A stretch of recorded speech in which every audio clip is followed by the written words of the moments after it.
pada tahun 1945, Jepang membentuk Badan Peneliti Desa Usaha Persiapan Kemerdekaan Indonesia atau DUPU Dikdik Sakai untuk mempersiapkan dasar negara Indonesia yang akan merdeka. 2. Sidang pertama BPUPKI 29 Mei sampai 1 Juni 1945. Sidang ini membahas dasar negara. 3 tokoh utama yang mengusulkan dasar negara. 1. Muhammad Yamin 29 Mei 1945 mengusulkan 5 asas yaitu kebangsaan, kemanusiaan, ketuhanan, kerakyatan, dan kesejahteraan rakyat. Kedua, Supomo 31 Mei 1945 menekankan pentingnya negara integralistik tanpa mementingkan individualisme atau golongan.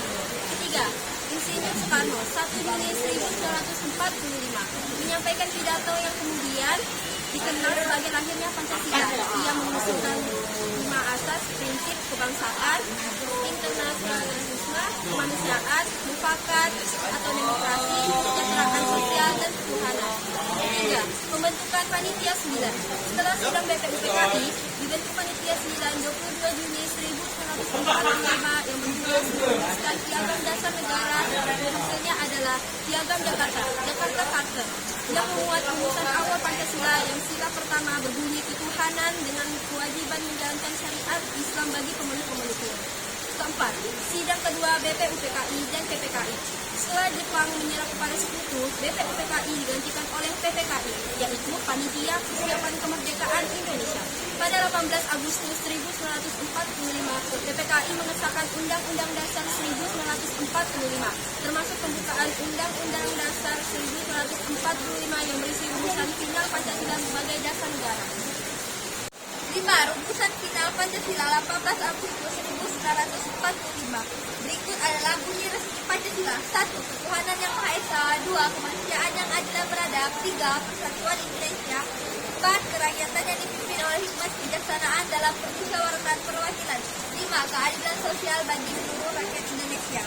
Kesimpulannya, rumusan Pancasila sebagai dasar negara adalah hasil dari proses panjang, musyawarah, dan semangat kebangsaan para tokoh pendiri bangsa.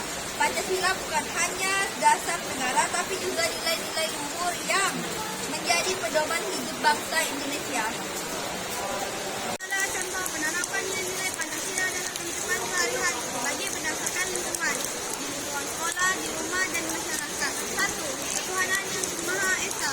Di sekolah, berdoa sebelum makan. 2. Di rumah, mengajak keluarga untuk bersyukur dan berdoa bersama. Di masyarakat, tidak menghina keyakinan orang lain. 2. Kemanusiaan adil dan beradab. Di sekolah, tidak membuli dan menyakiti orang lain. Di rumah, menghormati orang tua dan keluarga lain. Di masyarakat, tidak bersikap kasar terhadap orang lain. 3. Persatuan Indonesia. Di sekolah, menjaga nama baik sekolah sebagai bentuk cinta tanah air. Di rumah, membantu berbagai kegiatan dalam keluarga. 3. Di masyarakat, menghargai keberagaman budaya dan adat istiadat. Kerakyatan yang dipimpin oleh hikmat kebijaksanaan dalam musyawaratan perwakilan. Contoh di sekolah. Aktif dalam diskusi dan menghargai pendapat orang lain. Contoh di rumah. Mendengarkan pendapat semua anggota keluarga. Contoh di masyarakat. Ikut rapat RW, RT, RW atau musyawarah desa. 5.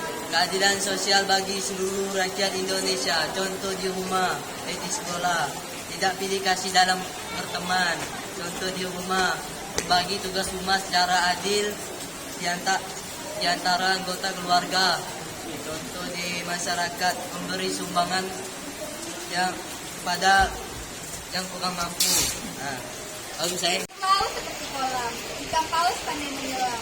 Dari lubuk hati yang paling dalam, saya tutup bersalutasi dengan salam. Assalamualaikum warahmatullahi wabarakatuh.